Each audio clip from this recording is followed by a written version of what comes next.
Nada mejor que contar con algunos de los que han sido protagonistas y son protagonistas del Consejo Económico y Social, que son su actual presidente, Enrique Cabero, al cual le agradecemos a él y al CES la confianza en el mundo de Castilla y León para organizar este evento, y los que han sido también presidentes en distintas etapas.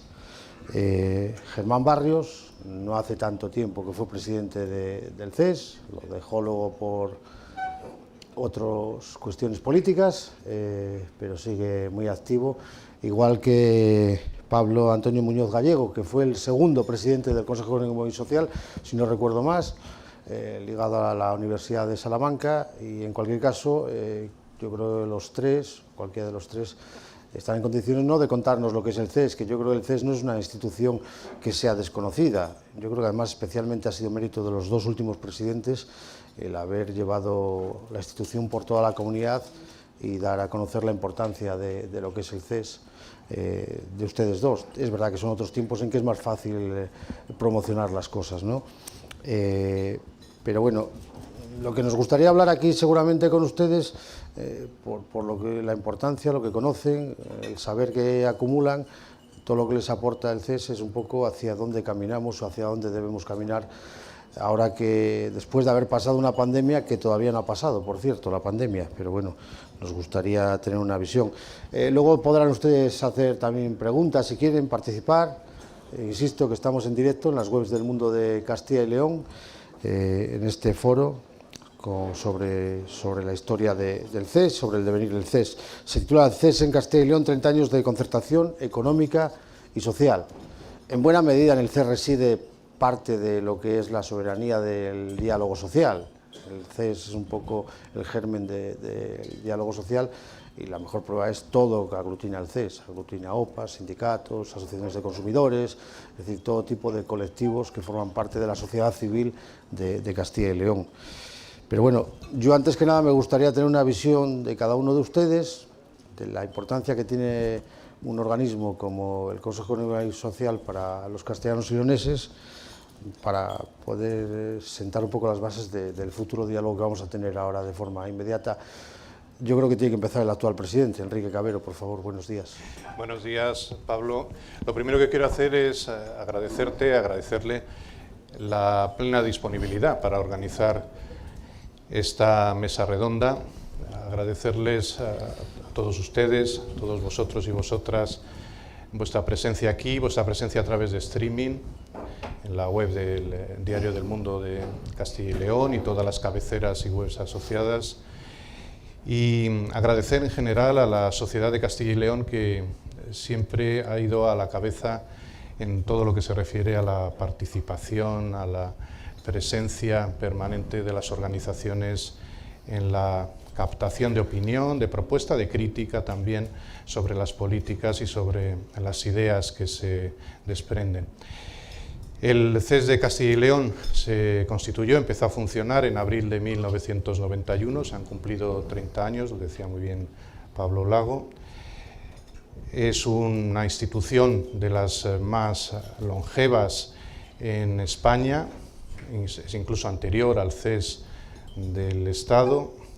Se creó por ley en noviembre de 1990 y desde entonces ha mantenido una trayectoria ininterrumpida, trabajando en la emisión de informes sobre los proyectos de decreto, anteproyectos de ley, elaborando informes a iniciativa propia, realizando propuestas, publicaciones de muy diversa índole y sobre todo fomentando esa participación, esa concertación económica y social.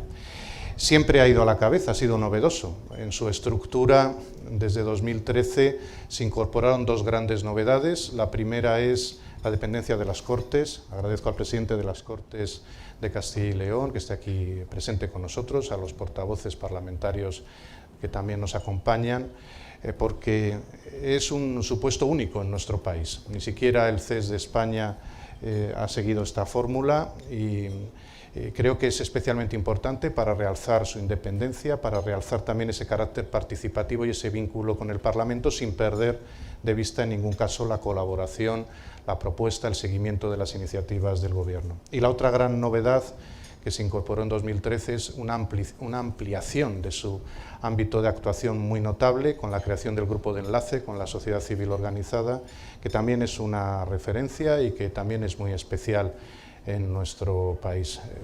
Permíteme, Pablo, que manifieste también mi satisfacción por estar con dos compañeros en el cargo, con Germán y con Pablo, que han sido piezas claves para que estemos aquí hoy. Sin ellos el CES no habría podido seguir desarrollándose, creciendo, consolidándose. Que salude también a los vicepresidentes del CES aquí presentes, a Vicente, a Faustino, por su trabajo constante, a Santiago Aparicio también, desde la COE de Castilla y León, que es vicepresidente y que no está aquí presente, pero que está conectado a través de las redes.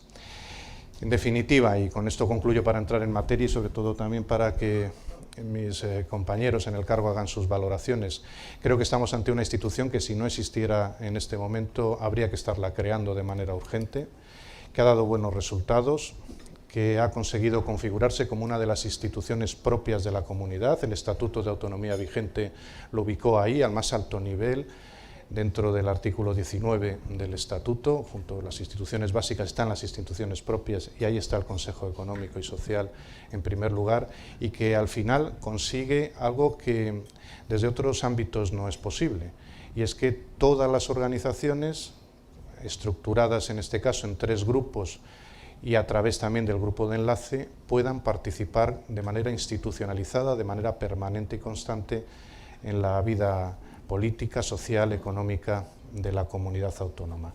Los partidos políticos representan, lo dice nuestra Constitución en el artículo 6, un vehículo fundamental de participación política. A través de ellos se articula la participación parlamentaria, pero también hay otro tipo de participación muy importante, elevada al más alto nivel constitucional, que es el que realizan otras organizaciones, y es el CES, la casa común de todas las organizaciones.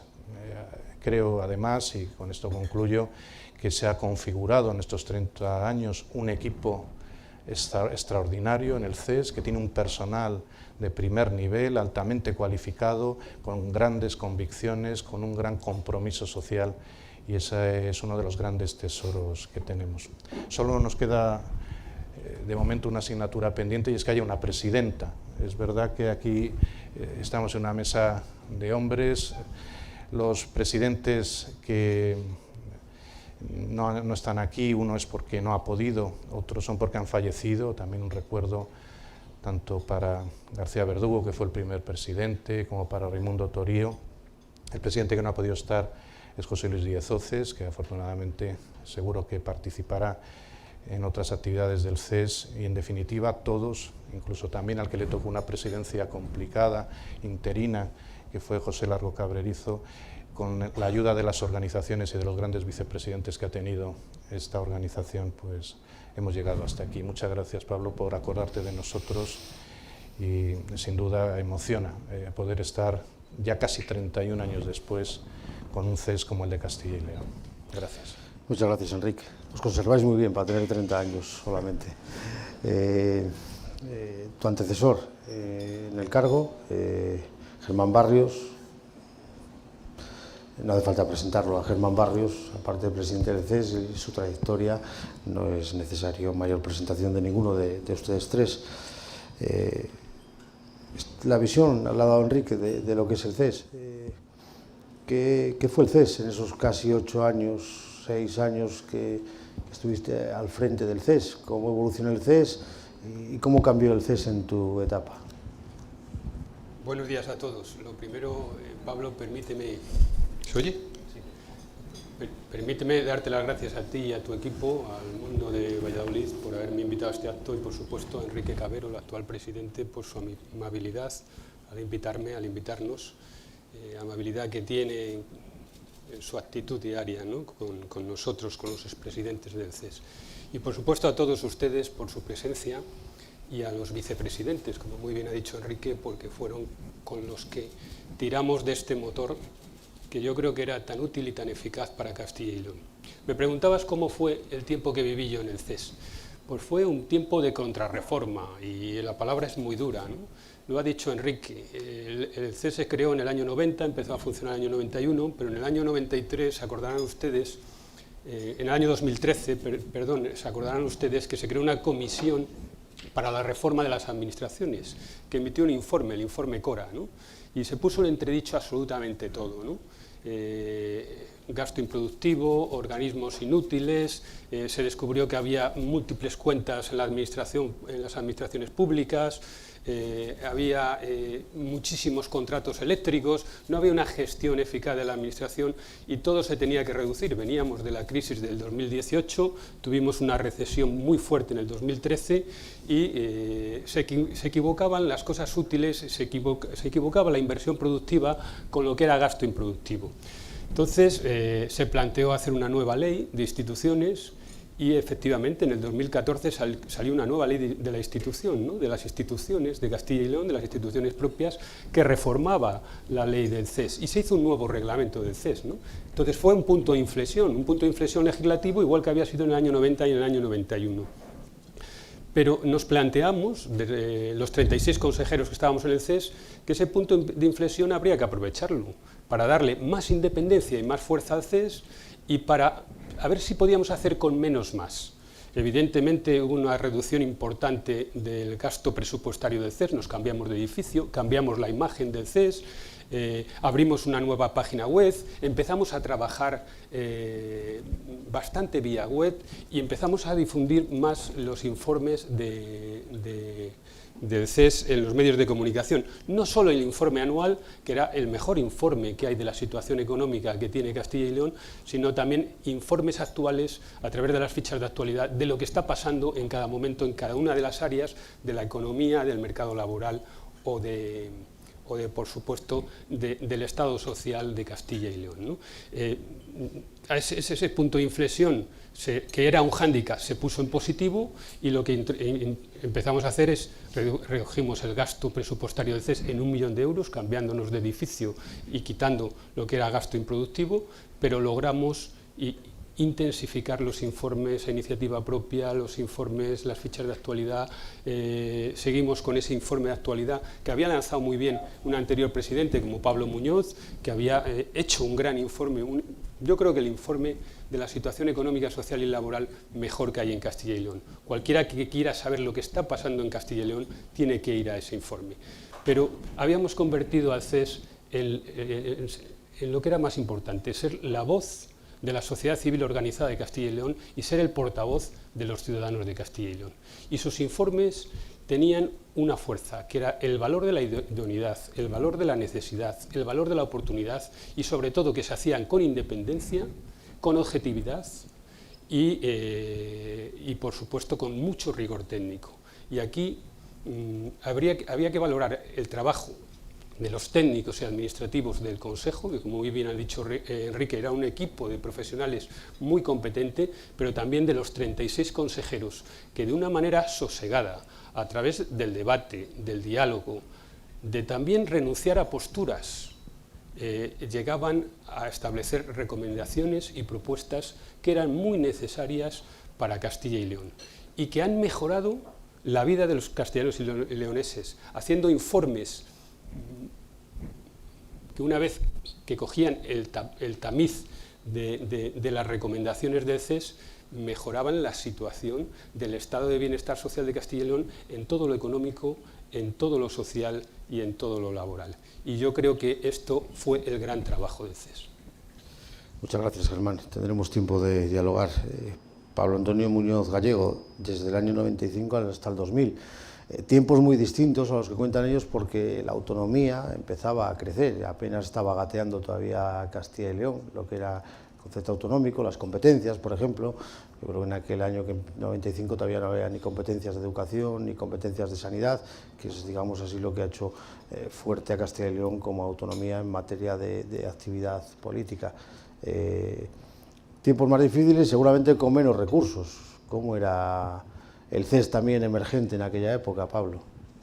Bueno, muchas gracias primero Enrique por invitarnos, Pablo lo hago también y bueno, celebro muchísimo el coincidir pues con los anteriores, con el presidente actual y con el anterior presidente, porque, en fin, creo que hay una cierta solidaridad, ¿no?, tácita entre todos nosotros a la hora de al haber asumido ese tipo de responsabilidades. Ciertamente eran momentos pues diferentes de los que hay ahora, ¿no? Se había creado con José Manuel, que en paz descanse, el primer presidente que tuvo el CES, y había dado sus primeros pasos, pero había que intentar en esos momentos pues establecer como las líneas de acción, consolidar también determinadas actividades que incluso fuesen más allá de los informes preceptivos, que son de alguna forma la razón de ser del Consejo. Recuerdo que pues, con la colaboración de los grupos presentes en el Consejo, que en fin, para mí han sido realmente un descubrimiento. A mí me cambió la vida, vamos a decirlo así, no solo en lo profesional, sino también en lo personal, ¿no?, en la manera de ver las cosas, ¿no? Y es un privilegio, la verdad es que compartir los momentos de trabajo en el Consejo con los agentes económicos y sociales es un privilegio para los que ocupamos ese puesto. Realmente había que consolidar el informe anual, dar una estructura al informe que realmente permitiese, como bien acaba de señalar Germán, que fuese un informe de referencia. Y de hecho yo creo que, bueno, que siempre estamos un poco a veces hasta pesarosos, porque adquiere cierto tamaño que a veces lo hace difícilmente digerible, pero que de alguna manera incorpora también un conjunto de recomendaciones y de reflexiones comunes, aprobadas entre todos los miembros del Consejo, que en definitiva representan algo que va más allá de un informe. O sea, realmente lo que se está señalando, cuáles son las preocupaciones o las iniciativas que se deben tomar en la comunidad autónoma. Si miran el último informe, pues, si no recuerdo mal, tiene casi 80 páginas la parte que corresponde a recomendaciones y abordan, digamos, de una manera muy diversa todas las facetas que se pueden, de alguna forma, considerar, ¿no? Por tanto, yo creo que ya es un informe plenamente consolidado, un informe de referencia obligada y, además, es una agenda que se marca dentro de la propia comunidad autónoma, ¿no? Por otra parte, en esos momentos, pues los informes a iniciativa propia estaban todavía, como se puede decir, dando sus primeros pasos y había que crear una agenda también de informes a iniciativa propia, que fue lo que hicimos. Eso pues, crea también digamos, ciertas tiranteces, porque efectivamente el equipo técnico con el que contábamos inicialmente no era muy dimensionado y había que hacer digamos, lo que fuere necesario para que los informes a iniciativa propia pues se consolidasen y tuviesen, digamos, un centro de interés que realmente interesase a la comunidad autónoma y yo creo que eso se consiguió también.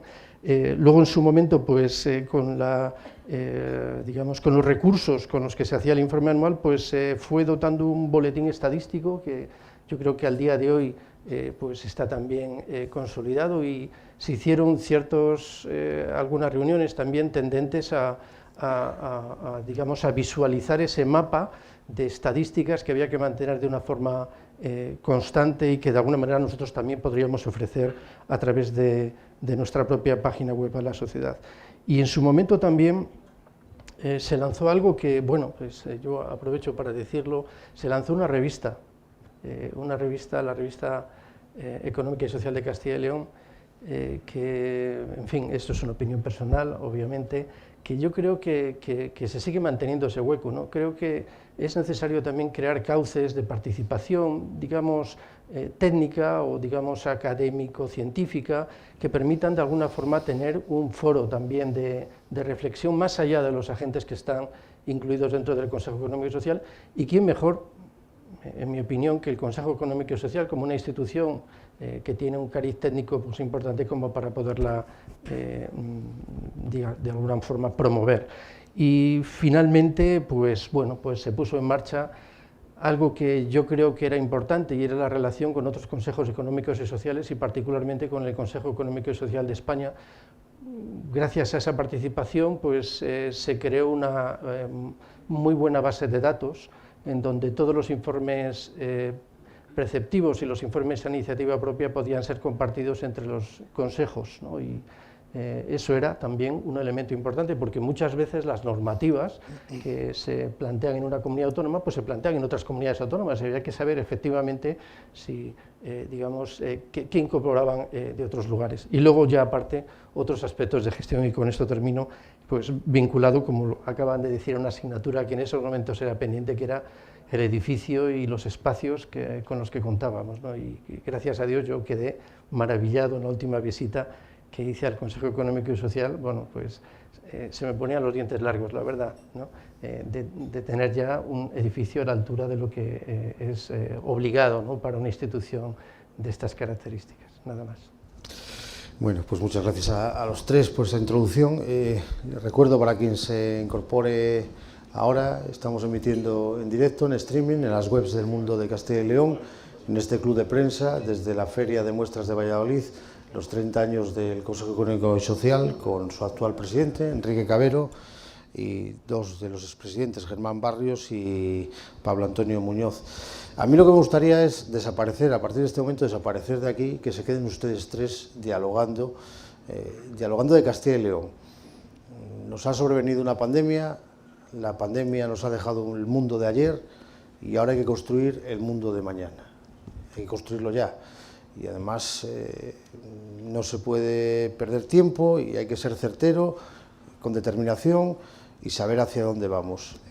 A mí me gustaría, dentro de su amplio conocimiento que tienen de la vida laboral, empresarial, industrial, económica, ustedes de Castilla y León, fundamentalmente por participar en el CES, porque el CES es una amalgama de opiniones de la vida civil. Están los sindicatos, están las OPAs, están las federaciones de vecinos, están las organizaciones de consumidores, gente que dentro de sus instituciones tiene datos, tiene análisis y los vuelca ahí, y hay un organismo como es el CES, que sirve para todos, que es útil para todos los ciudadanos, y donde se da a conocer un poco esa radiografía que decíamos antes, que decía antes Germán, de ese informe anual, que es la radiografía económica, social, industrial, laboral de la comunidad.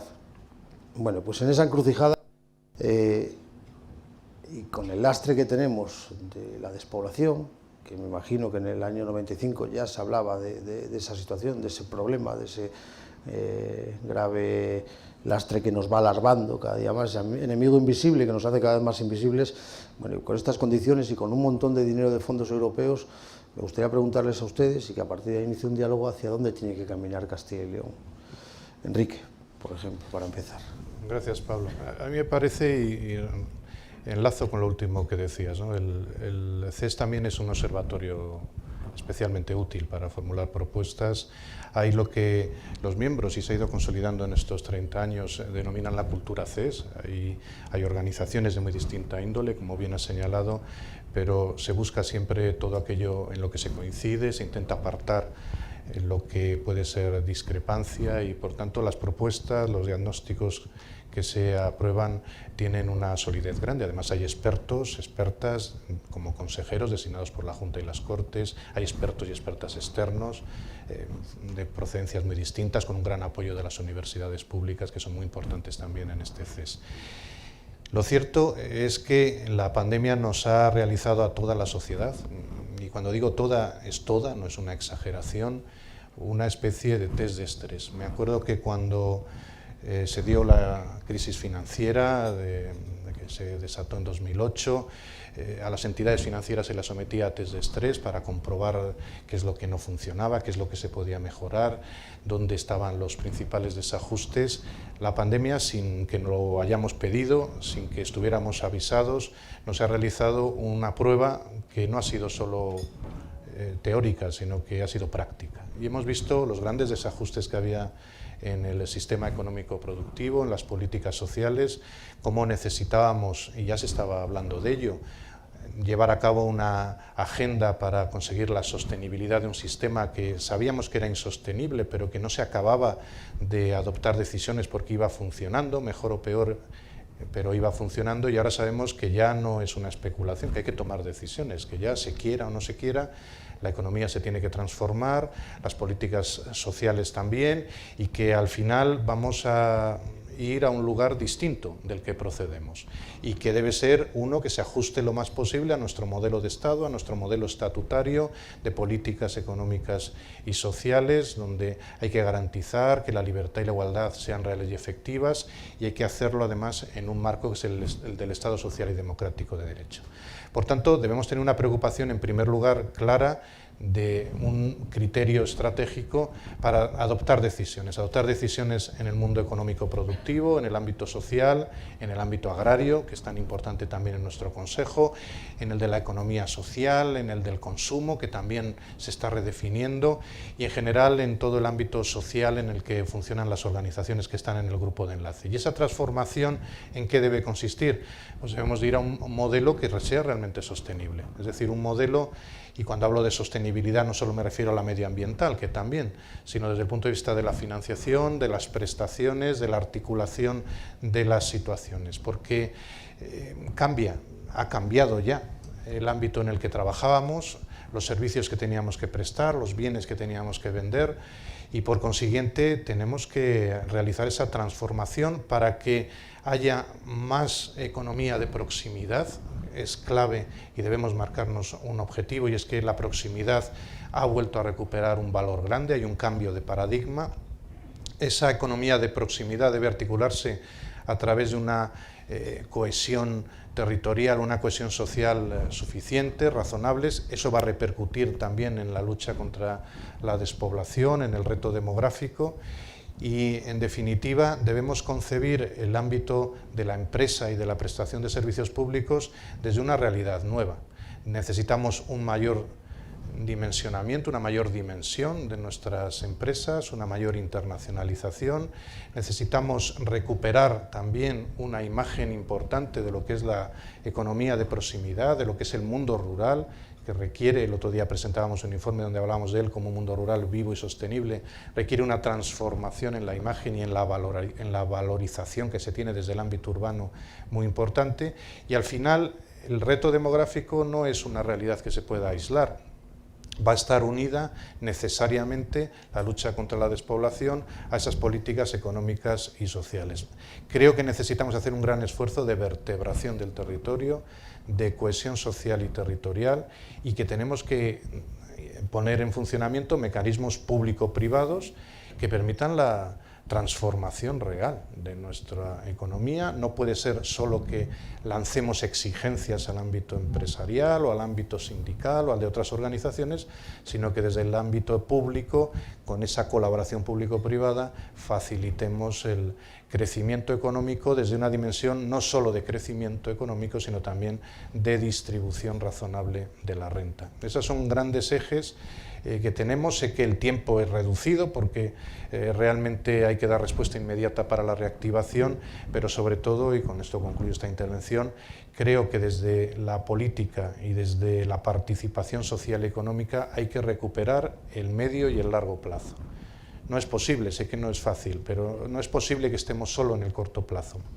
Por eso es muy importante avanzar en propuestas, en acuerdos estratégicos para conquistar nuevamente el medio y el largo plazo, porque muchas de estas decisiones se van a ver más allá de 1, 2, 3, 4 legislaturas si las hemos enfocado convenientemente. Conversen entre ustedes, no esperen. Sí, sigo yo. Bueno, yo, en mi experiencia en el CES, después de mucho debate y mucha reflexión en el informe anual y todos los informes que hacíamos, era que Castilla y León tenía dos grandes retos. A esa conclusión llegábamos después del debate, la reflexión, las posturas contrapuestas, los razonamientos que exponíamos todos, y los dos grandes retos de Castilla y León eran la despoblación y el desempleo. El problema es que el análisis es fácil de hacer, pero hay que buscar las soluciones. Y nosotros también éramos muy propositivos. Dictábamos recomendaciones y propuestas al Ejecutivo y al Parlamento para por dónde tenían que ir o encauzarse las cosas en Castilla y León. Y siempre llegábamos a la misma conclusión. Es para hacer frente a esos dos grandes retos necesitamos cambiar nuestro modelo productivo. Y nuestro modelo productivo desde el punto de vista de la estructura productiva o del sistema de producción. En cuanto a la estructura productiva, llegábamos a la conclusión que lo que necesita Castilla y León es más industria. Y cuando hablamos de más industria, es que necesitamos más industria, necesitamos más empresas, que son las que generan empleo, necesitamos que las empresas crezcan, que sean de mayor tamaño y que sean más competitivas. Y esto era lo que algunos de nosotros llamábamos una revolución a la alemana, es que nuestras empresas cogieran énfasis, cogieran enjundia, ganaran en tamaño. Porque ¿quién crea empleo? La empresa que crece. La empresa que existe mantiene el empleo, pero quien crea empleo es cuando le damos la oportunidad a nuestras empresas de crecer. Y veíamos que solo teníamos unas 120 empresas grandes, empresas de más de 250 trabajadores. Y ese era el hándicap de Castilla y León, y esa era la oportunidad por la que teníamos que trabajar. También era cambiar nuestro sistema productivo. Es difícil trabajar si no aumentamos la productividad de nuestros trabajadores. Y la productividad de nuestros trabajadores había que mejorarla a través de saber hacer mejor las cosas, lo que llamamos conocimiento, lo que llamamos tener pensamiento crítico, creatividad, por supuesto comunicación, la comunicación no es otra cosa que la transferencia del conocimiento entre la universidad y las empresas, por ejemplo, ¿no? O entre la propia administración y las empresas, o la colaboración, el saber trabajar en equipo, cosa que a veces echamos de menos. Pero el sistema productivo, la productividad solo se gana o con conocimiento, que era por lo que apostamos, apostando por renovación tecnológica o por transferencia tecnológica de donde no la hay, traerla de donde la hay a donde no la hay, o por supuesto también reduciendo los costes logísticos, que vimos que era una historia muy importante y muy actual ahora mismo, en el tiempo que estamos viviendo, y por supuesto reduciendo los costes eléctricos. Había otra forma de aumentar la productividad y era reducir los salarios, pero estamos en un país moderno y una comunidad moderna, y esto era lo que no queríamos nadie. Solo los países subdesarrollados o en vía de desarrollo apuestan por la bajada de salarios. Aquí hay que apostar por el conocimiento, hay que apostar por la logística y hay que apostar por los costes eléctricos. Hoy en día tenemos un problema de costes eléctricos y un problema de reducción logística. Y como habíamos hecho la evaluación de lo que era el problema de Castilla y León, los retos, qué es lo que necesitábamos cambiar, aumentar nuestra productividad y aumentar nuestra estructura productiva, más peso de la industria sobre el peso de la construcción o el peso de los servicios o el peso de la agricultura, que la agricultura sí que estaba muy bien dimensionada en Castilla y León porque era el doble que en el conjunto de España, pero había que impulsar, hicimos informes muy importantes de la agricultura, impulsar la transformación agraria, impulsar que del sector primario pasáramos al sector agroindustrial, que diéramos mayor cadena de valor a nuestro sector primario, mayor transformación. Bueno, esos eran los retos y llegamos a una conclusión: queremos salarios altos, pero para ello necesitamos ser más listos, tener más conocimiento, porque así podremos trabajar mejor. Queremos aumentar en investigación y desarrollo, en esto nos tienen que ayudar las administraciones públicas con mayores inversiones y, por supuesto, debemos mejorar la logística, de algo que se olvidaba todo el mundo. Y por eso empezamos desde el CES a trabajar en unión con otros CES y entrar en un proyecto que se llamaba la Red Transnacional Atlántica. El CES logró tener la vicepresidencia de la Red Transnacional Atlántica, que la ha heredado Enrique, que es un organismo muy importante de conexión con la Unión Europea para mejorar la logística, para crear un mercado único verdaderamente competitivo que pueda luchar contra la globalización de los chinos o de los americanos, que nuestras mercancías vayan desde París hasta Algeciras o hasta Sines en Portugal en menos de 10 horas. Y para ello era importante dimensionar los dos grandes corredores que tenía España, el corredor atlántico y el corredor mediterráneo. Pero se hablaba mucho del corredor mediterráneo y muy poco del corredor atlántico. Por eso nos apoyamos de la sociedad civil, de los sindicatos, nos apoyamos de la Confederación de Empresarios, nos apoyamos de las organizaciones profesionales agrarias, de los expertos del gobierno, para que tiráramos por ese gran proyecto que era el corredor atlántico, que no es ni más ni menos que bajar el coste logístico de nuestras empresas para que las materias primas lleguen a nuestro territorio y podamos instalar más industria que es el cambio del modelo productivo en Castilla y León, y podamos llevar los productos de esa industria a cualquier parte de Europa en menos de 10 horas. Y además, lo decía Enrique, es importante en el progreso un concepto de sostenibilidad. ¿Y ustedes conocen algún camión eléctrico? Pues está inventado desde el siglo XIX y es el ferrocarril. Miren, les voy a poner un ejemplo, lo leí el otro día. Valladolid, el gran desarrollo de Valladolid capital no fue con la Renault, fue con el Canal de Castilla y con el ferrocarril que unió Alar del Rey con el puerto de Santander, para sacar el grano de España al resto de los países europeos. Y después, ese fue el primer ferrocarril que hubo en Castilla y León, aproximadamente en 1864. Y el segundo ferrocarril, que hoy no existe casi, Alar del Rey, Santander. Que hoy se está hablando, hoy leía en la prensa, que el presidente de Cantabria, que no apostó nunca por el corredor atlántico, que apostó por el corredor transcantábrico, está pidiendo, y ha pedido en los presupuestos generales del Estado, 90 millones de euros para potenciar la unión entre Santander y Palencia, y va a ir a las instituciones europeas, el presidente de Cantabria, para pedir la conexión de Cantabria con el corredor atlántico. Se ha dado cuenta la importancia que tiene para su territorio. Y la importancia de Valladolid fue transportar el grano hasta Alar del Rey por el Canal de Castilla y montarle en ferrocarril desde Alar del Rey hasta Santander. Y el segundo más importante que tuvo Castilla y León fue Valladolid-Ariza, conectar el corredor atlántico con el corredor mediterráneo a través de Soria con Barcelona. Y luego tuvimos la Madrid-Irún, que también fue muy importante. Pero dense cuenta que el desarrollo industrial de Castilla y León fue el ferrocarril y fue el Canal de Castilla, que eso era corredor atlántico, y por eso tan importante ese proyecto. Tenemos análisis,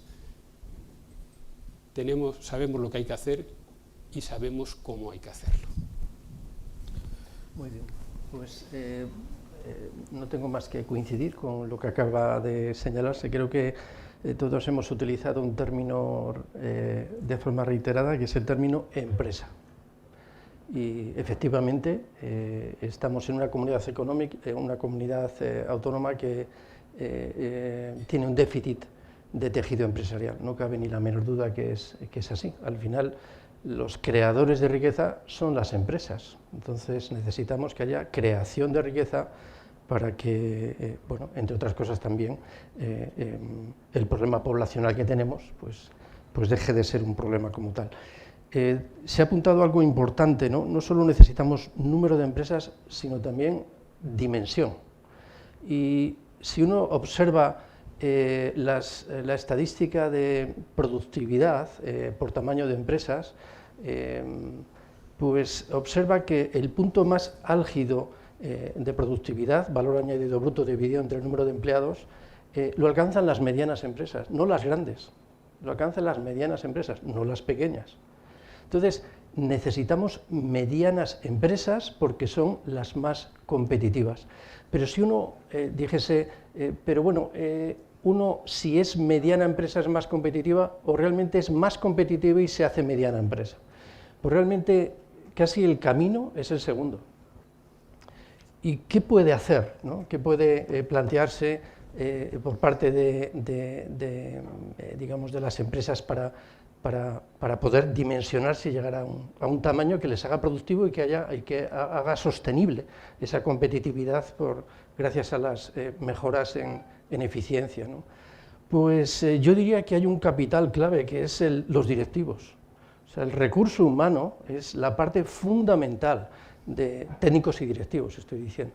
Es la parte fundamental que de alguna manera dota a las empresas de visión y de alguna manera también de la organización de recursos que permite pues, hacerse un hueco en el mercado y competir adecuadamente.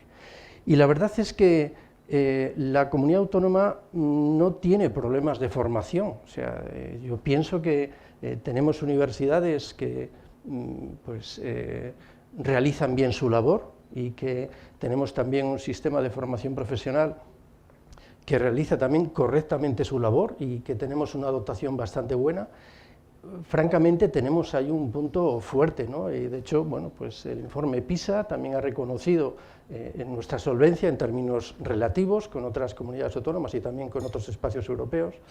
Entonces, realmente yo creo que tendría que hacerse una apuesta por mejora de la, llamémoslo así, ¿no?, de la calidad de los directivos y técnicos que se ocupan digamos, de hacer crecer las empresas y de crear las empresas. Entonces, quizás esto también nos anime un poco a plantear lo que pueden ser la escuela de negocios, ciertas actividades que van más allá de la propia universidad, que tienen que ver con la formación de las personas ya después de salir de los centros de formación, digamos, al uso, sean los grados en universidades o sean los centros de formación profesional. Esa etapa, esa fase, yo creo que ahí en Castilla y León tiene un déficit. O sea, yo pienso que ahí no estamos suficientemente bien dotados. Pienso que además una parte fundamental de los recursos cuando se quiere formar se marcha a Madrid a formarse, hay que decirlo, ¿no? Bueno, pues a lo mejor por variedad, por calidad, no lo sé, pero ahí deberíamos hacer una apuesta endógena, una apuesta fuerte, que de alguna manera pueda dotar a esta comunidad autónoma de técnicos y directivos de alta calidad, ¿no? Y que permita que esos técnicos y directivos tengan, por la formación que tienen, cierta capacidad de delegar en sus cuadros. La empresaria, el empresario que no está rodeado de personas a las que piensa que puede delegar, al final se tiene que ocupar de todo.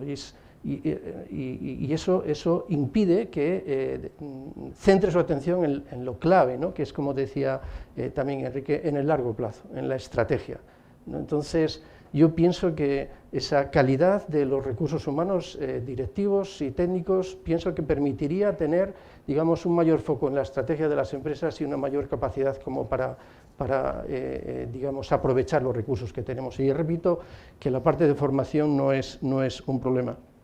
Y otro elemento que probablemente es un obstáculo para el dimensionamiento, llegar a ser mediana empresa, como estamos diciendo, dar ese paso de pequeña a mediana empresa, son, digamos, ciertas obligaciones que las empresas tienen que asumir cuando pasan de pequeña a mediana, o sea, cuando uno pasa de 49 empleados a 50 empleados, ¿no? A partir de ahí se desencadena un proceso, digamos, de obligaciones contables, fiscales, sociales, que de alguna manera, en el caso de algunos empresarios, pues la verdad,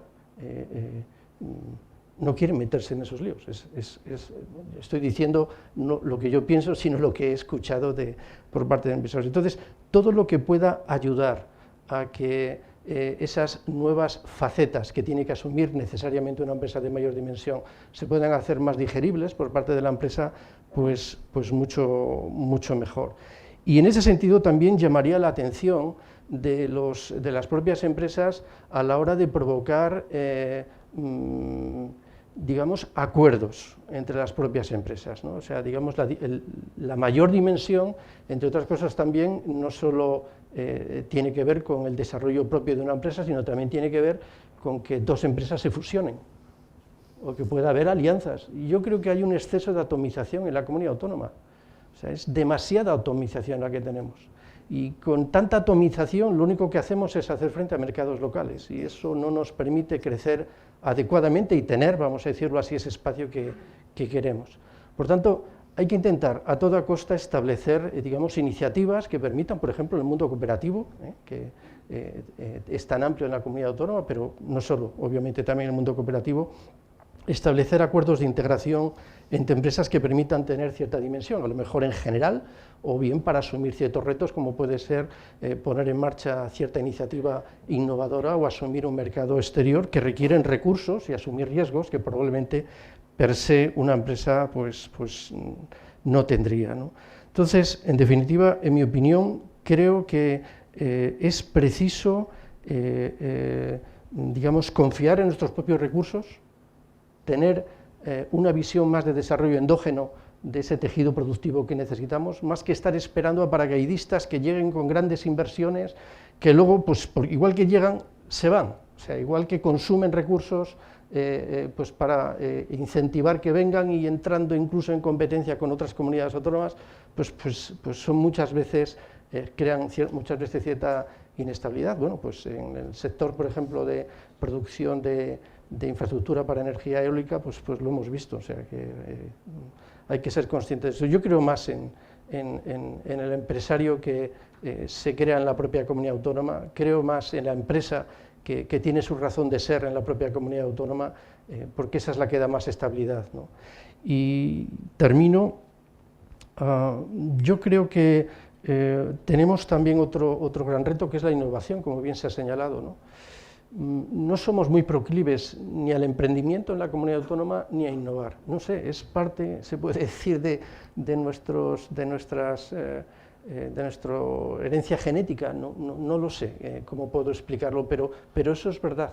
Entonces, hay que plantear medidas de medio y largo plazo, como bien decía Enrique, tendentes a que haya mayor emprendimiento en la comunidad autónoma. Cuando uno mira las estadísticas, por ejemplo, de los egresados universitarios que tienen en mente crear una empresa, te das cuenta que estamos por debajo de la media nacional y mucho más por debajo de la media europea, ¿no? Estamos casi, en los últimos datos, entre 4,5 personas por cada 100 que terminan, ¿no? Cuando pues en Gran Bretaña pues pueden estar en torno a 10, ¿no?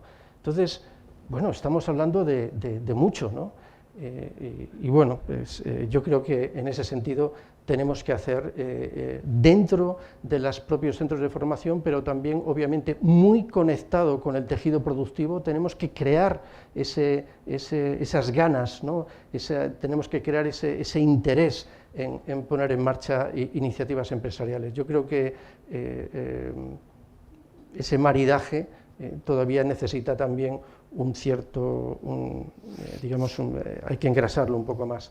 Y termino, porque no lo pensaba señalar, pero en relación a las personas de edad, ¿no? Hay que intentar, recuerdo una vez cuando hicimos una sesión sobre población, y trajimos a una persona que es no recuerdo ahora su nombre, era la presidenta como de un instituto de investigación sobre población en Cataluña, ¿no? Y la reflexión que hizo fue, estábamos diciendo que claro, es que nuestro territorio muy grande, y la reflexión dice, pues hay que hacer de eso un punto fuerte. No hay que mirarlo como un problema, hay que mirarlo como un punto fuerte. Entonces el territorio tiene que ser un punto fuerte, no puede ser un problema, ¿no? O no debería ser un problema como tal. Igual que también la edad, ¿no? Todos pensamos que ya a partir de los 50 años, si uno tiene un problema en una empresa, tiene un problema muy serio en su vida, ¿no?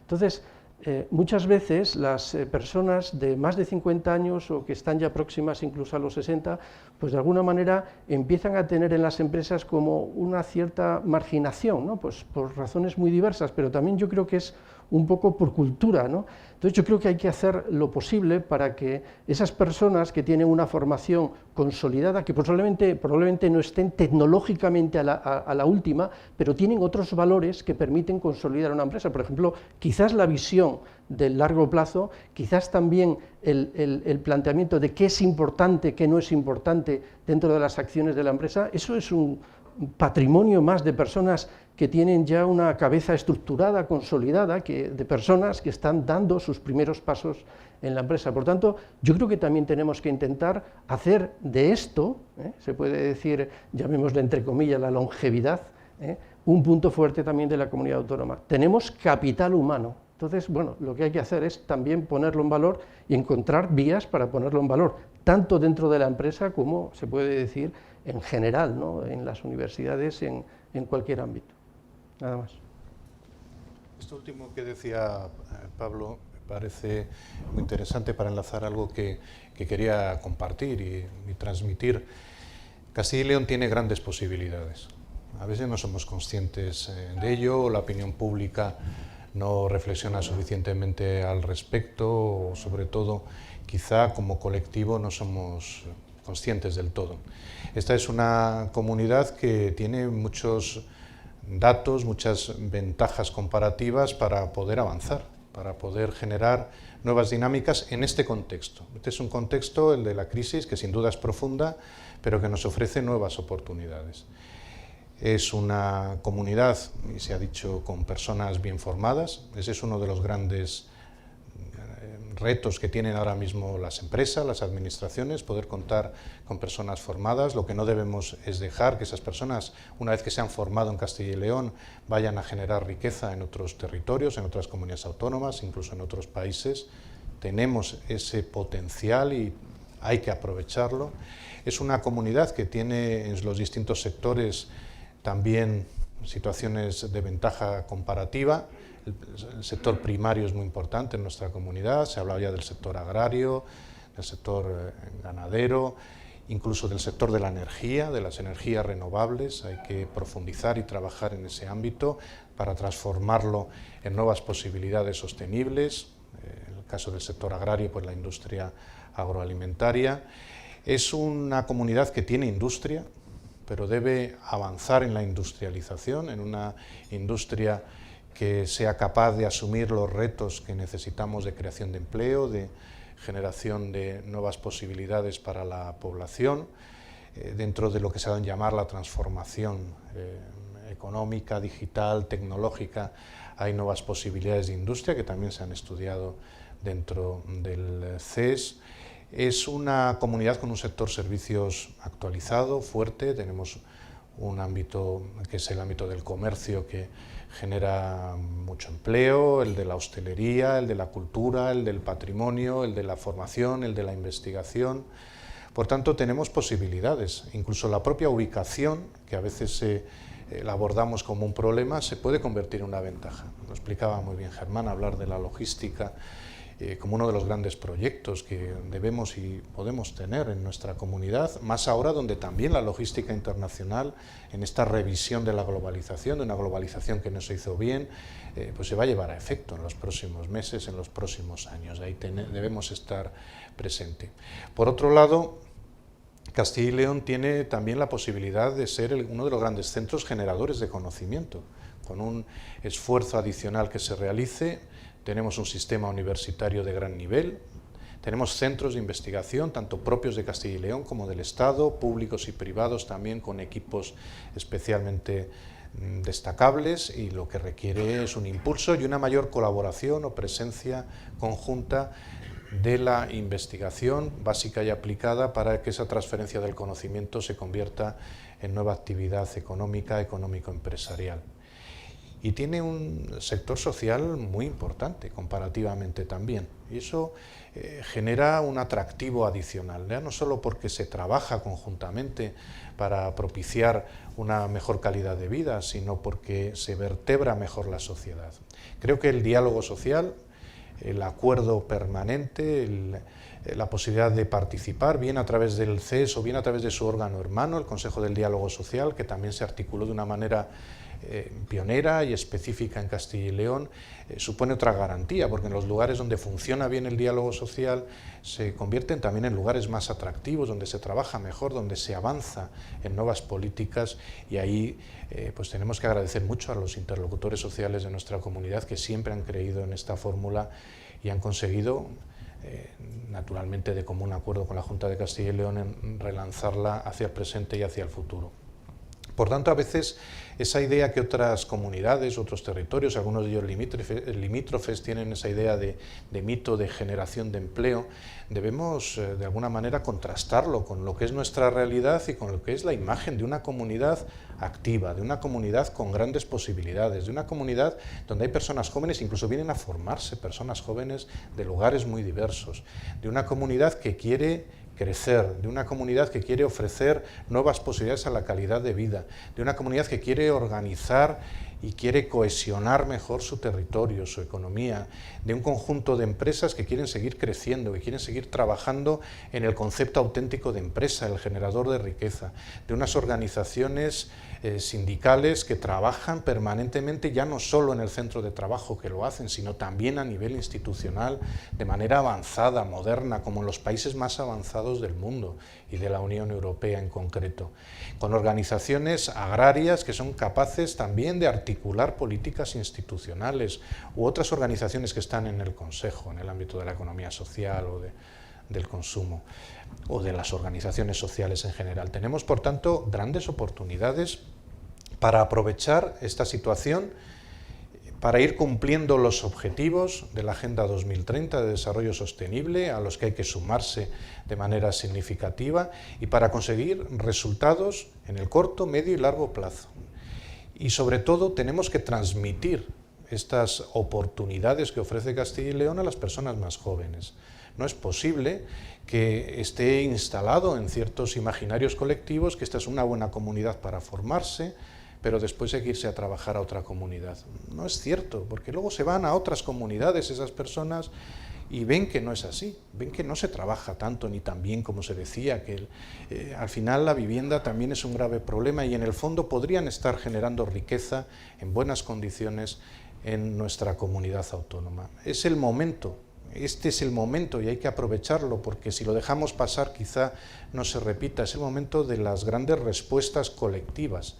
Y ahí, naturalmente, desde el CES se viene trabajando desde hace tiempo y ofrezco nuevamente, como representante ahora de lo que es el colectivo del Consejo Económico y Social, esa oportunidad de relanzar nuestra comunidad que tiene para todo aquello que es estratégico. Y lo hemos podido ver, porque con esta prueba a la que nos ha sometido la pandemia lo hemos demostrado, grandes oportunidades de futuro. Y también, y lo decía Pablo, lo que es la economía de la longevidad. El otro día participábamos él y yo con el presidente del CES de España en una jornada en la que se presentaba un informe muy interesante. Es una suerte que tengamos tantas personas mayores en Castilla y León. Yo me niego a abordarlo como problema. Es una auténtica suerte. Lo que nos falta es más personas jóvenes. Eso sí. Y ahí es donde tenemos que trabajar. Y tenemos que generar esas oportunidades, y a eso me refería, pero tener personas mayores que saben tanto, que han hecho tanto por nosotros y nosotras, es una auténtica suerte. Y además hay que aprovechar esa dimensión de una sociedad longeva para generar esas nuevas posibilidades de la economía sostenible que se nos ofrece.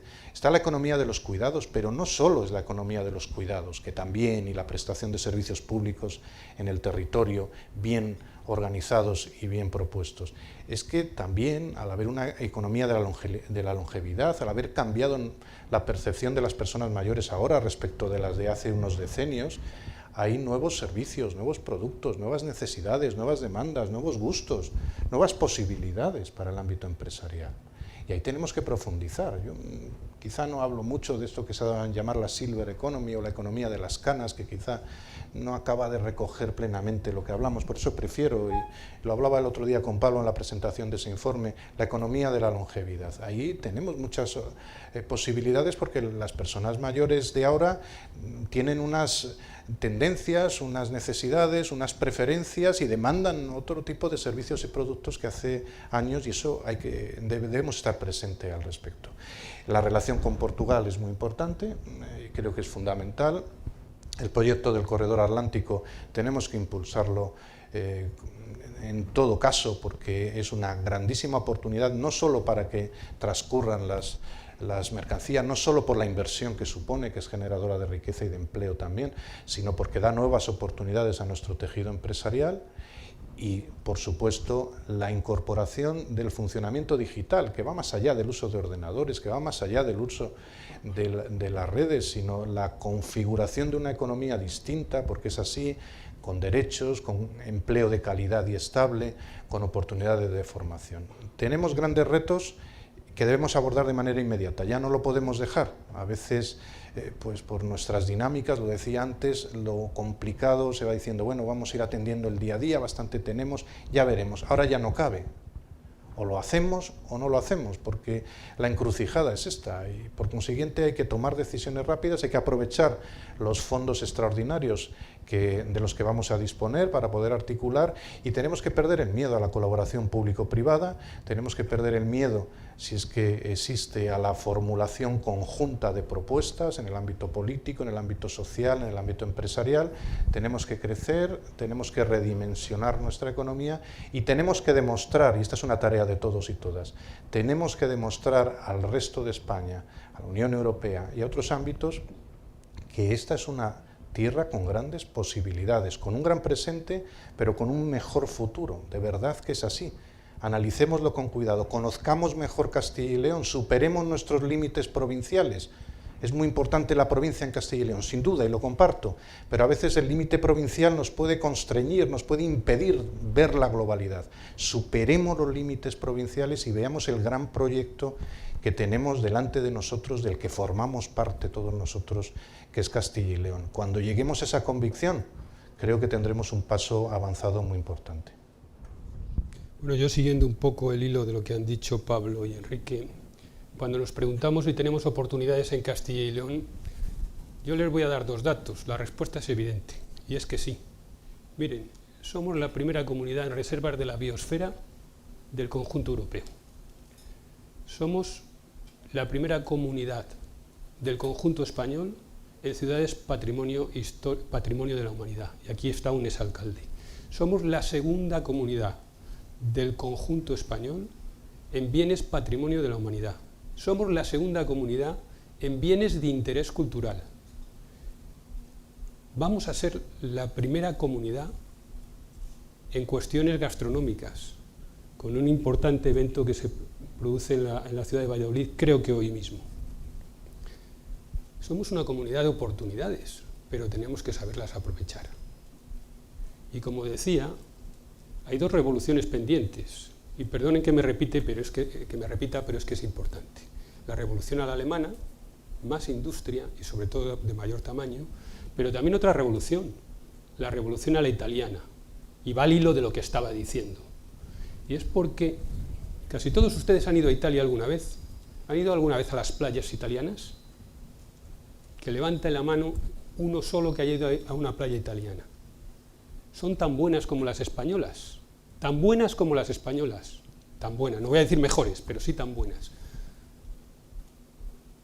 Hemos ido a Roma, hemos ido a Florencia, hemos ido a Venecia, hemos ido a Verona, a Nápoles, a Sicilia, a ver nuestros bienes de interés cultural, a ver los patrimonios de la humanidad, a ver el Vaticano. Esa es la revolución pendiente, sobre todo en esta comunidad autónoma y en el resto del conjunto nacional. Una revolución a la italiana, que ponga en valor lo que tenemos, que no podemos construir nuestra economía en base a sol y playa, porque cuando no hay sol tenemos un problema, y cuando hay una pandemia como la que ha habido tenemos un problema. Nosotros hemos crecido económicamente siempre en base a 2 sectores productivos. Uno, la construcción, que se sobredimensionó, quitando espacio al sector industrial y al sector de servicios con alto valor añadido. Y ese fue un problema, y no hay que sobredimensionar ningún sector productivo, ningún estrato productivo, sino que hay que dimensionarlos de una manera coherente. ¿Y qué necesitábamos? Más industria, porque vuelvo a decir lo mismo, la revolución alemana. Más industria, ¿por qué? Porque si creamos industrias, generamos empleo. Pero como muy bien decía Pablo, muchas veces no son las inversiones extranjeras, sino darles a esas pequeñas empresas, porque tenemos un sistema muy atomizado, el tamaño suficiente para que puedan generar empleo y puedan generar riqueza. Y luego esa revolución a la italiana, que es, tenemos las mejores catedrales del mundo en el conjunto de este país.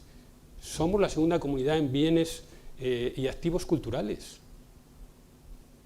Tenemos un patrimonio turístico y gastronómico increíble. ¿Por qué no lo ponemos en valor? ¿Por qué no le damos el valor de un turismo de calidad que todavía está pendiente en esta comunidad y en este país? Esas son las 2 revoluciones pendientes. Ahora bien, ¿cuál es la situación actual a que nos enfrentamos? Yo creo que estamos en un momento difícil. Hemos pasado una crisis, 2008, una segunda recesión, 2012, una pandemia que en realidad ha sido una crisis sanitaria, pero que está afectando a la economía, y está afectando a la economía porque está afectando a lo que es el cáncer de la economía, a lo que son los virus de la economía, que no son ni más ni menos el sobreendeudamiento, que fue la cuestión de la crisis del año 2008, sobreendeudamiento de bancos, de familias, de empresas y de la propia administración de las administraciones públicas. Ese sobreendeudamiento, con un problema dentro de un sector que es de la construcción, nos llevó a una crisis financiera tremenda. Ahora hay un sobreendeudamiento, es verdad que las familias ya están más saneadas, que los bancos están más saneados, bueno, saneadas entre comillas.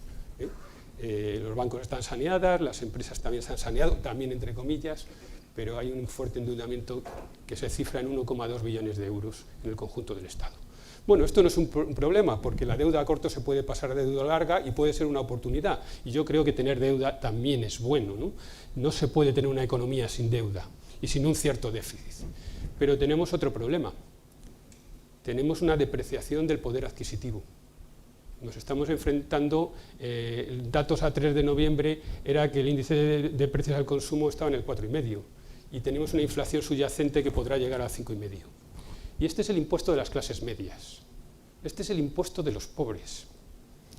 Porque imagínense que a cualquier producto que ustedes compren le incrementan un 5,5% de IVA. Estamos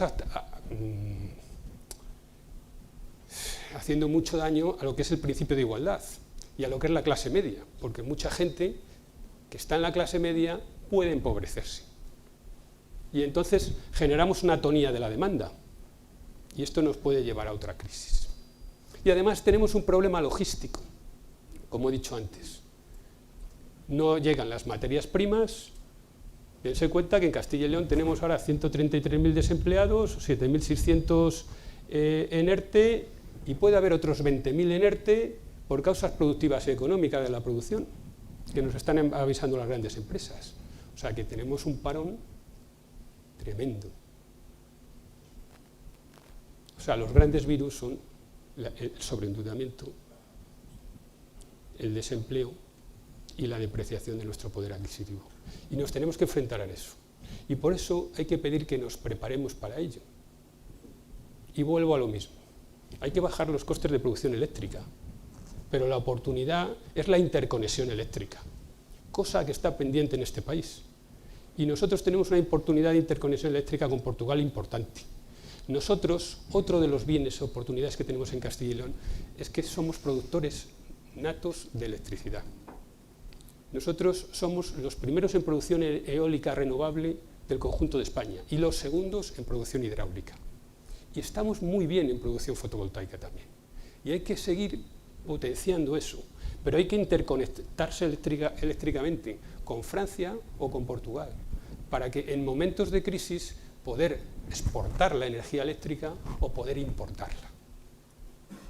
Es verdad que ahora ese problema es un problema de gas natural, tenemos un problema político ahí con Marruecos, Argelia, Marruecos, España, entre medias. Bueno, los problemas son otros, pero tenemos alternativas, utilicémoslas. Nuestro Producto Interior Bruto en materia industrial sube 5 puntos por la producción energética, pero sube el PIB de Castilla y León y el PIB de España 5 puntos por la producción energética, pero ¿cómo se traduce eso a la renta per cápita de los ciudadanos de Castilla y León? Pues de ninguna manera. Porque cuando hablamos de financiación tendremos que decir también, oiga, están utilizando nuestro territorio que se ha negado para hacer pantanos, para hacer grandes presas hidroeléctricas, para poner molinos de viento. O sea, hay que pedir también que nosotros, que somos productores de energía, tengan menos coste para nuestros ciudadanos y tengan menos coste para nuestras empresas. Y luego la logística. Y vuelvo a ello. Y logística no solo es transportar mercancías por ferrocarril, es transportar movilidad digital. Cuando hablamos de corredor atlántico estamos hablando de movilidad digital, estamos hablando de movilidad de mercancías y estamos hablando de movilidad eléctrica. ¿Saben ustedes cuánto cuesta un metro de fibra óptica? A una gran compañía, no a ustedes. 0,18 céntimos. O sea, 1 kilómetro de fibra óptica, que es dar conexión infinita, en una red infinita, a cualquier empresa en cualquier punto de Castilla y León, cuesta 180 euros. Y lo podemos tirar por las catenarias del tren. ¿Y saben cómo se mueven los trenes? Por electricidad. A 30.000 kilovoltios. Kilovoltios. 30.000 voltios. Es transmisión de energía. Con centros para producir energía para mover el ferrocarril. Pero además, a través de los ferrocarriles con aparcaderos de 750 euros, puedo transportar, y con sistemas que se llaman RTMS, que puede salir un convoy cada 4 minutos, puedo transportar los contenedores de 150 camiones o 200 camiones en un solo trayecto. Y puede ir cada 4 minutos. Estaríamos combatiendo el problema logístico que tenemos ahora. Y podemos traer las mercancías a cualquier pueblo de Castilla y León donde puede haber una buena calidad de vida y podemos llevar nuestros productos a Mannheim, en Alemania, en 10 horas, transportándolos por la noche, transportando nuestra energía y transportando nuestros gases licuados también a través del ferrocarril.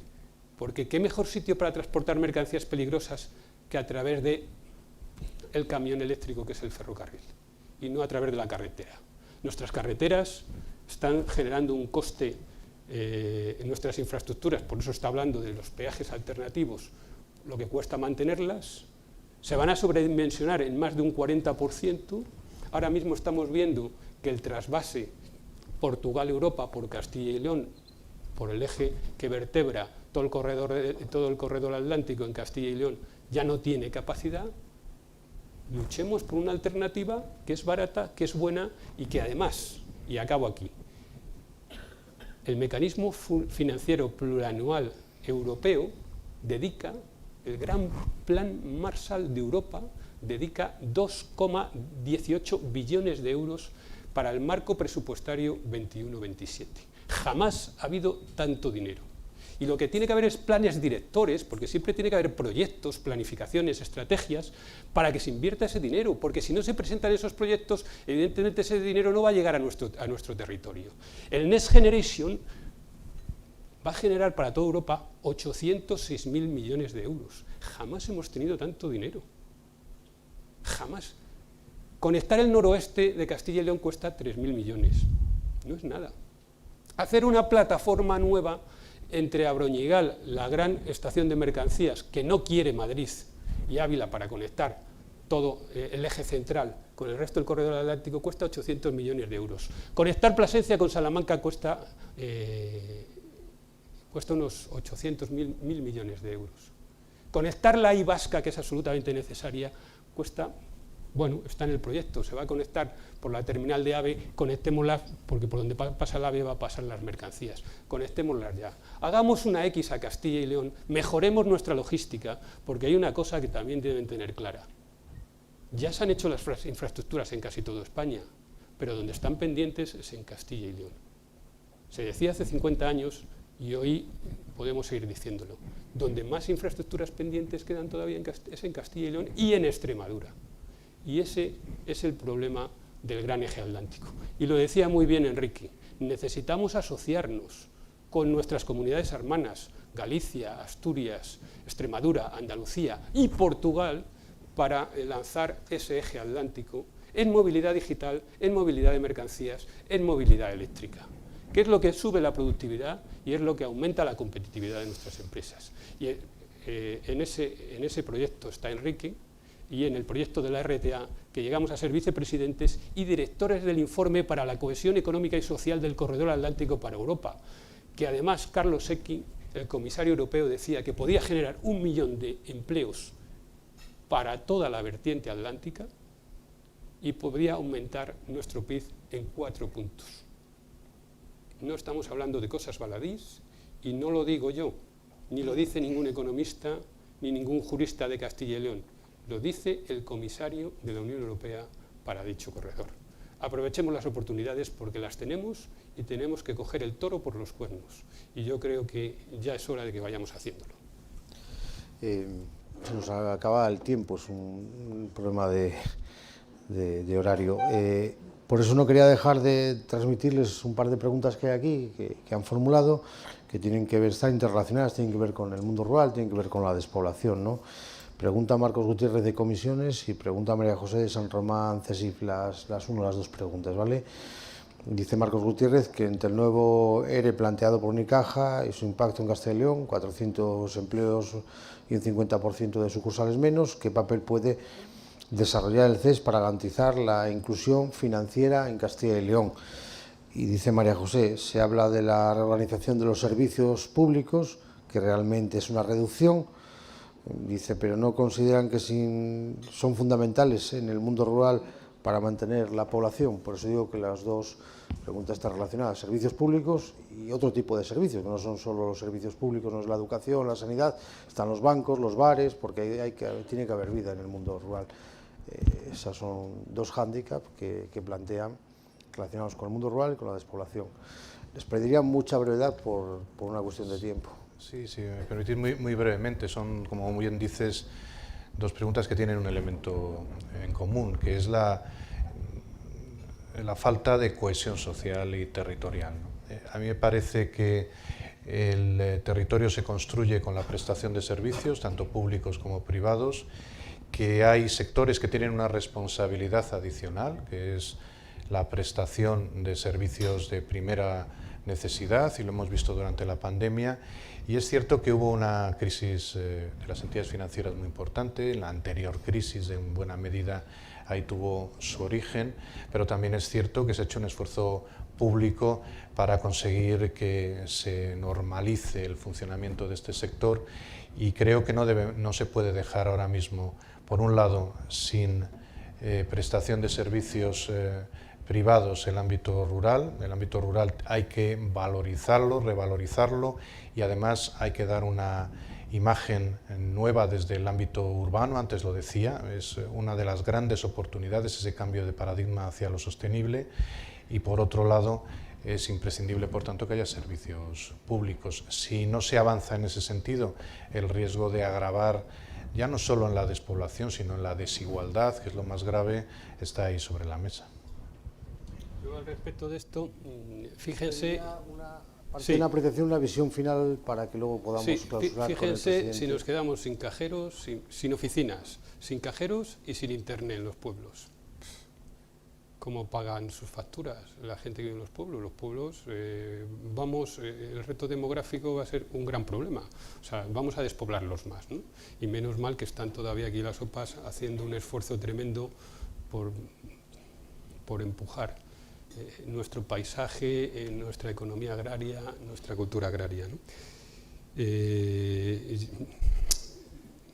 Yo el otro día leía el informe del CES, el PIESCIL, que se llama, ¿no? Y veía que los castellanos y leoneses depositan en las entidades financieras de Castilla y León en torno a 80.000 millones de euros, ¿no? Y los bancos solo concedían créditos en un entorno de 36.000, 40.000 millones de euros. La mitad de nuestros depósitos se invierte en Castilla y León. La otra mitad no sabemos dónde va a parar. Entonces, hay que ser un poco... La verdad que son empresas privadas y pueden hacer lo que les dé la gana, ¿no? Pero hay que ser un poco exigentes con ellas. Decirlas, oye, ¿qué coste? Como ha dicho muy bien Enrique, han pasado por problemas, se han saneado con dinero público y dinero de los ciudadanos de España y de Castilla y León. Ahora hay que pedirles una contraprestación. No me cierres el cajero. No te digo que no me mantengas la oficina. No me cierres el cajero, por favor. No me dejes en un desierto financiero, porque vas a romper la economía o la pequeña economía que hay en esos pequeños municipios, ¿no? A lo mejor hay que colaborar desde las administraciones públicas, pero algo hay que hacer, y hay que ser exigentes, y hay que tener una cierta presión desde la sociedad civil, pero también desde las entidades que nos están gobernando, ¿no? Desde el Ejecutivo. De decir, hombre, yo te voy a ayudar de alguna manera, ¿no? Pero esto lo tenemos que mantener, este tejido financiero. Solo era una breve exposición. Yo, muy concreto, creo que cuando el sector privado toma iniciativas que luego desencadenan que el sector público tiene que asumir ciertos gastos para cubrir esos servicios, por ejemplo, creo que hay ejemplos en otros sectores que permiten, catalogando el servicio como servicio básico, que los operadores que estén dentro de un sector, digamos, coparticipen en el aseguramiento de la prestación del servicio. En su momento se hizo con el servicio de telefonía. ¿Por qué no hacerlo con esto? O sea, realmente no tiene por qué trasladarse al sector público todo. O sea, todo lo que abandone una parte del sector privado, ¿no? Yo creo que tienen que ser copartícipes, ¿no?, de ese servicio y de esa garantía al ciudadano. Es como, vamos a decirlo así, una obligación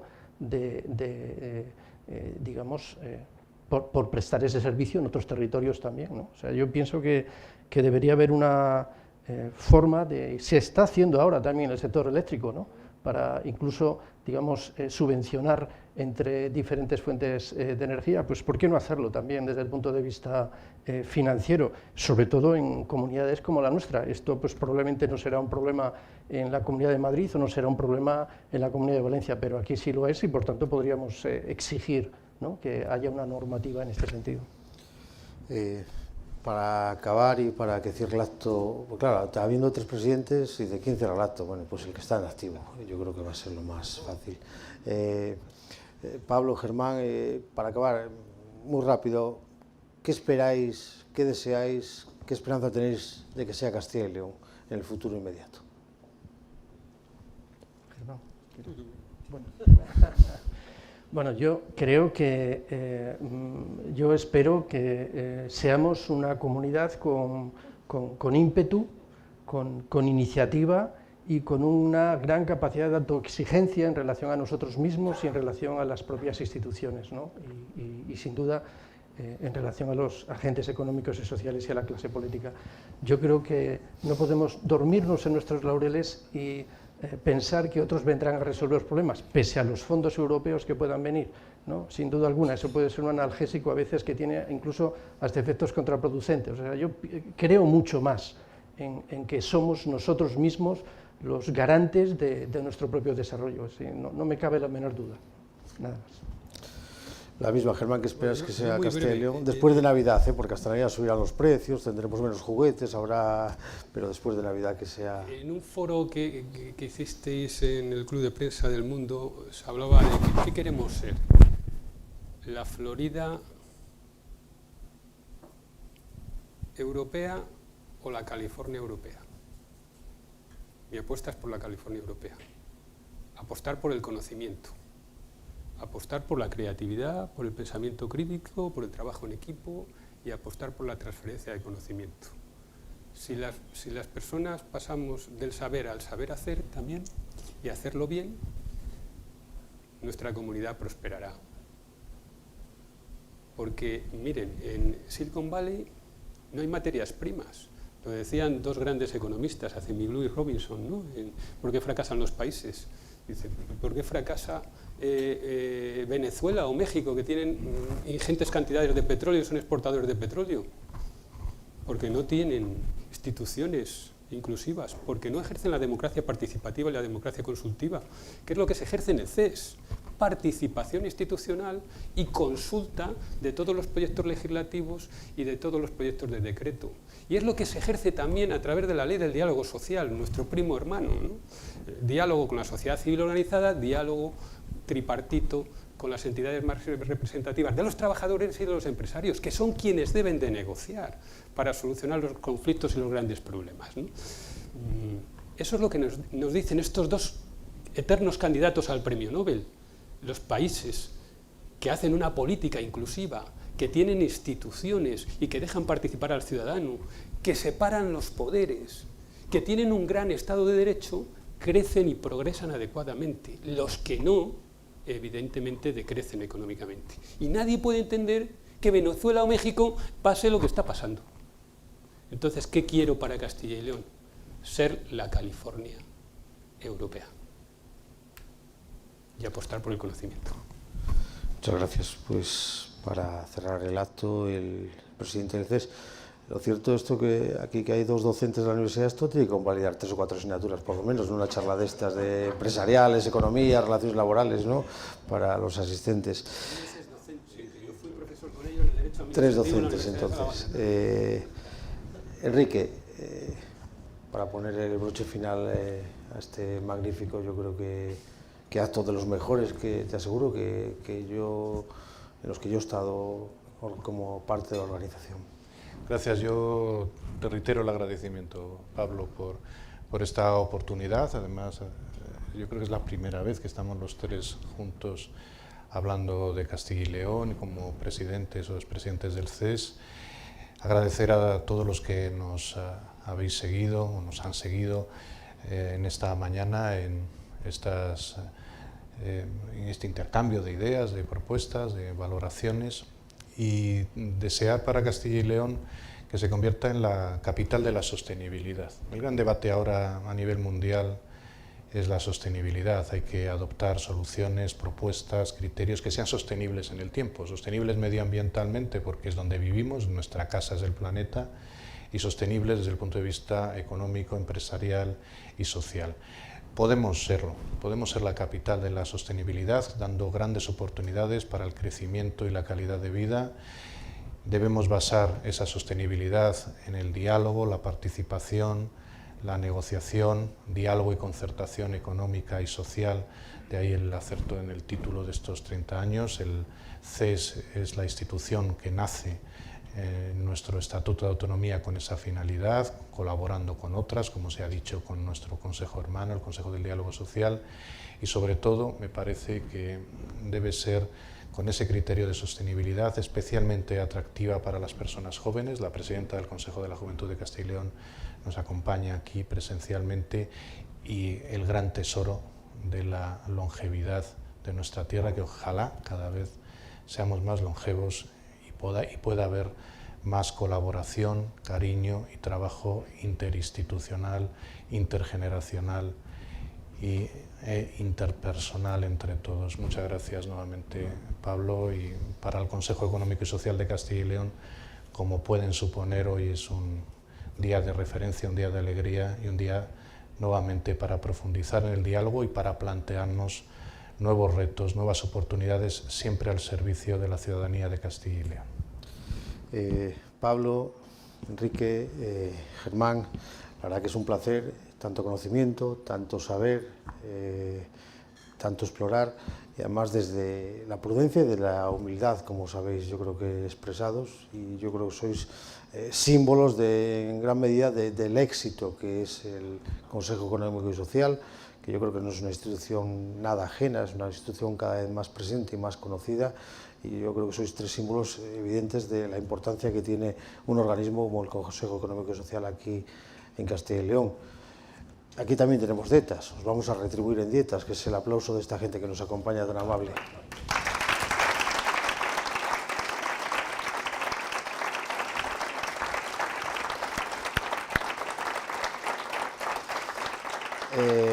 Lo dicho, para ustedes que nos han acompañado aquí, para todos los que nos han seguido por streaming a través de las webs del Mundo de Castilla y León, que ha sido un placer escucharles a los tres. La primera vez, yo les garantizo que por lo menos en la que la parte del mundo le corresponde no va a ser la última, porque ha sido una de las mejores charlas que yo he tenido la oportunidad de moderar en mi ya un poco larga carrera periodística. Muchas gracias a los tres.